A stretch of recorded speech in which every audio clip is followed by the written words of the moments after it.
Saudi আরবের রাজধানী রিয়াদে ভৈরব ল্যাবেট হাসপাতালের উদ্যোগে ভৈরব প্রবাসী বন্ধু মহলের মিলনমেলা ও গ্রাম বাংলার বাউল সাংস্কৃতিক সন্ধ্যা অনুষ্ঠিত হয়েছে।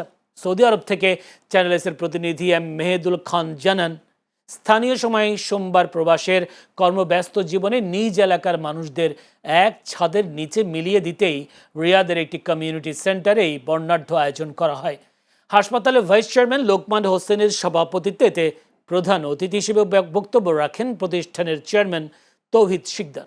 বিশেষ অতিথি হিসেবে উপস্থিত ছিলেন নির্বাহী পরিচালক সেলিম আহমেদ ও পরিচালক নবী হোসেন সহ ভৈরব উপজেলার বিপুল সংখ্যক প্রবাসী।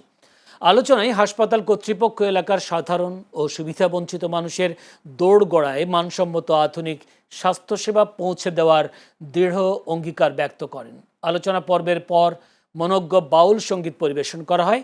আবহমান বাংলার গান ও প্রবাসীদের প্রাণবন্ত উপস্থিতিতে আয়োজনটি এক আনন্দময় মিলন মেলায় পরিণত হয়।